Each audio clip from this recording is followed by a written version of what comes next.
नमस्कार दोस्तों, मैं आपका दोस्त आपका साथी चंद्रजीत शर्मा। इस समय खड़ा हूं भजनपुरा के उस कैंडिडेट के साथ जिसको बीजेपी ने उनका अपना कैंडिडेट बनाया है और उनको बधाई देने वालों का तांता लगा हुआ है। हमारे साथ है रामदास तिवारी, जिनको भजनपुरा वार्ड से बीजेपी ने अपना कैंडिडेट बनाया है और उनके ऊपर बहुत बड़ा दांव खेला है। वो लोगों का धन्यवाद कर रहे हैं, लोग यहाँ लगातार आके उनका स्वागत कर रहे हैं, उनको बधाई दे रहे हैं।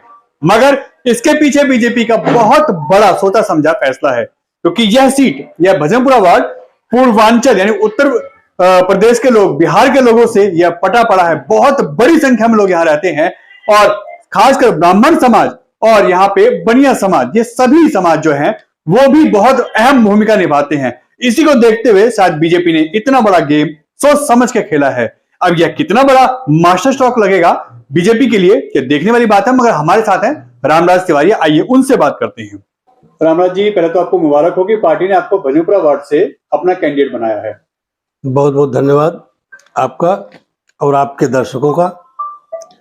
और मैं पार्टी का भी अपने बहुत बहुत धन्यवाद देना चाहता हूं कि पार्टी ने मुझे इस काबिल समझा, और पार्टी का हृदय से बहुत बहुत धन्यवाद। उसके बाद मैं अपने माननीय विधायक अजय माहौर जी का बहुत बहुत धन्यवाद देता हूं कि उन्होंने जो संघर्ष किया है और इतने सबके लिए किया है, हमारे लिए सबके लिए किया है, और पार्टी ने हमारे ऊपर विश्वास किया। और मैं सांसद जी का भी धन्यवाद देना चाहता हूं, और मैं सभी अपने साथियों का, जो भी हैं पदाधिकारी हैं, अपने मंडल के लोग हैं, सब लोगों ने रायशुमारी किया था। रायशुमारी में जिसको जिसका वोट मिला उस हिसाब से पार्टी ने जो है ये डिसीजन लिया है। तो इसलिए मैं सभी का धन्यवाद देना चाहता हूं, और पार्टी का तो विशेषकर मैं बहुत ही आभार प्रकट करता हूं कि उन्होंने मुझ पर विश्वास किया है, और मैं विश्वास को पूरा करने की पूरी कोशिश करूंगा। तो रामदास जी, लोगों को आपके नाम के साथ यहाँ पे आने पे थोड़ा सा अचंभा हो रहा है कि इसके पीछे पार्टी का जो अपना समीकरण है वो बिल्कुल डिफरेंट है। यहाँ पे पूर्वांचल के बहुत लोग हैं, यूपी बिहार के, यहाँ पे ब्राह्मण समाज काफी एक्टिव है, यहाँ पे बनिया समाज काफी एक्टिव है। ऐसे में उन अच्छे अच्छे कैंडिडेट को, क्योंकि मैक्सी का भी नाम चला था, यूके चौधरी का भी नाम चल रहा था, ऐसे लोगों का भी नाम चला था, आपको पार्टी ने जितना सपोर्ट दिया है, आपको पार्टी ने जिस लेवल पे सोच के काम किया है, क्या लगता है कि आप वो चीजें जीत के लाके पार्टी की झोली में डालेंगे? नहीं, देखिए, शायद सबसे बड़ी बात तो यह है कि ये भारतीय जनता पार्टी की नीति रही है। आप जितने भी लोग थे सबको सम्मान दिया गया है। महक सिंह जी 2-2 बार जो है निगम पार्षद रहे, यहाँ से भी रहे, ब्रह्मपुरी से भी रहे, यहाँ तक कि एमसीडी में सबसे बड़ा पद मिला उनको, स्टैंडिंग कमेटी के चेयरमैन रहे। भारतीय जनता पार्टी ने ही उनको नवाजा है। ऐसा नहीं है कि किसी को Bharatiya Janata party, doctor UK Chaudhary जी हमारे सभी को सेवा कर रहे हैं, और प्रदेश ये जिले में आप मंत्री महामंत्री भी हैं, सब पदाधिकारी सुशोभित हैं, ऐसा कुछ भी नहीं है। और जहाँ तक मेरा सवाल है तो मैं जरूर पूर्वांचल से आता हूँ, लेकिन मतदाता जो है पूर्व पश्चिम उत्तर दक्षिण सब के सब सिर्फ और सिर्फ कमल निशान जानते हैं। हमने देखा था, हमने विचार किया था जब सबको टिकट के लिए हो रहा था, तो यही हो रहा था कि मतदाताओं का, कार्यकर्ताओं का, पदाधिकारियों का, मंडल के यही कहना था कि हमें सिर्फ हमारा निशान कमल का है, हमारा प्रत्याशी कमल है, कमल चुनाव चिन्ह है, इसलिए सिर्फ हमारा एक ही लक्ष्य है, और वो लक्ष्य कमल का निशान, और कमल के निशान पर बटन दबे, उसके बाद भारतीय जनता पार्टी को जीत मिले, माननीय प्रधानमंत्री नरेंद्र मोदी जी का नाम हो, उनका सम्मान हो, और माननीय जेपी नड्डा जी का सम्मान हो, यही हम चाहते हैं। ऐसे में आपके सामने यहाँ से पूर्व प्रत्याशी, पूर्व निगम पार्षद रहे रेखा रानी भी हैं, जो पहले आपके साथ आम आदमी पार्टी में थे, अब उनकी दावेदारी यहाँ से हो चुकी है, आपकी भी हो चुकी है। अब ये कैसी फाइट देखने को मिलेगी यहाँ पे? देखिए, रेखा रानी मेरी बहन है, छोटी बहन है, और हम पड़ोस के ही रहने वाले हैं। हम एक दूसरे के पड़ोसी हैं, ऐसा कुछ नहीं है। बात सिर्फ विचारों का है कि एक झूठे की पार्टी है।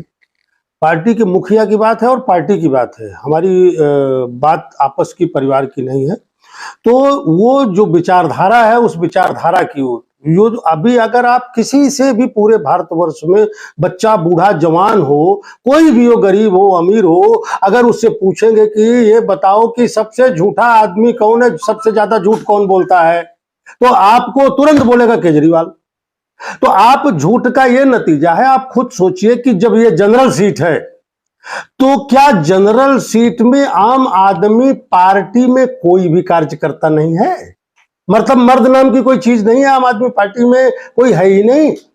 तो आपने बहन रेखा रानी को उतारा, आपका शुक्रिया। और बहन रेखा रानी को भी हमने पहले ही धन्यवाद दिया कि धन्यवाद, आपको टिकट मिला। वोट तो जनता देती है मान्यवर, वोट जो है वो जनता जनार्दन देती है। हम आपस में क्यों वार्तालाप या द्विभाषिक प्रचार करें? जो जिसको जनता वोट देगी वो चुनाव जीतेगा, जिसको भी जनता वोट देगी वही चुनाव जीतेगा। चुनाव में वाद विवाद ना हो, चुनाव प्रचार सब अपने अपने ढंग से करें, मैं यही चाहता हूं। क्षेत्र के वासियों के लिए आप क्या कहेंगे और यहाँ के संगठन और बीजेपी के लोगों के लिए क्या कहेंगे? क्योंकि आम आदमी पार्टी में तो इस टाइम बहुत उठापटक शुरू हो गई है। आम आदमी पार्टी नाम की चीज धीरे धीरे खत्म होती चली जा रही है, क्योंकि उन्होंने पहले भी कहा था कि ये चंद रोजा की बात पार्टी है और झूठ की पार्टी है। झूठ कितने दिन मतलब पड़ा रहेगा? अब जमुना जी देख लीजिए, और भी मैं बाद में बात करूंगा इस विषय में आपसे कि और भी चीजें हैं सारी, कि वो जो भी बोले हैं सब झूठ बोले हैं। केजरीवाल जी जो सीएम साहब हैं हमारे, वो अगर कोई सबसे बड़ा झूठा है तो वो झूठ की पूरी पिटारी लेकर के बैठे हुए हैं। इसलिए मैं ये चाहता हूं कि जो जनता फैसला करे, अगर जनता विश्वास करती है मोदी जी के नेतृत्व में, जेपी नड्डा जी के नेतृत्व में, प्रदेश अध्यक्ष आदेश गुप्ता जी के नेतृत्व में, तो ये हमारे गोंडा विधानसभा की जनता अगर विश्वास करती है माननीय अजय महावर विधायक जी के, तो अगर ये लोकसभा जो उत्तर पूर्वी जी है, इसे के जो मतदाता है उसमें गोंडा विधानसभा और जमुना, ये हमारा भजनपुरा वार्ड भी आता है, अगर इसके सांसद महोदय पर विश्वास जताते हुए भजनपुरा की जनता अगर चाहती है कि भारतीय जनता पार्टी और कमल निशान को जिताया जाए, तो इसमें कोई कुछ क्या कर सकता है? इसमें केजरीवाल क्या कर सकता है? भाई केजरीवाल जी क्या कर सकते हैं बताइए? आप अपने संगठन, अपने यहाँ के कार्यकर्ता, यहाँ के नेताओं के लिए क्या कहेंगे?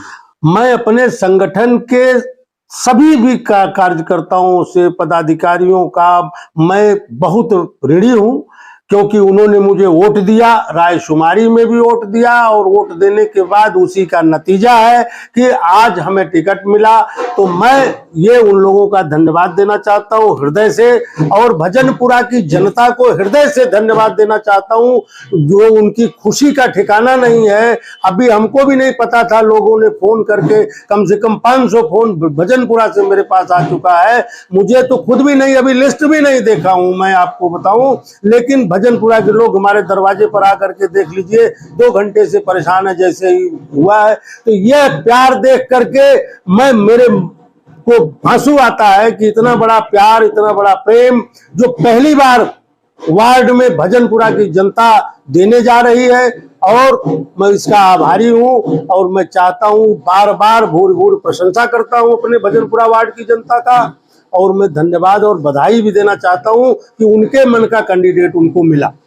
धन्यवाद हमसे बात करने के लिए।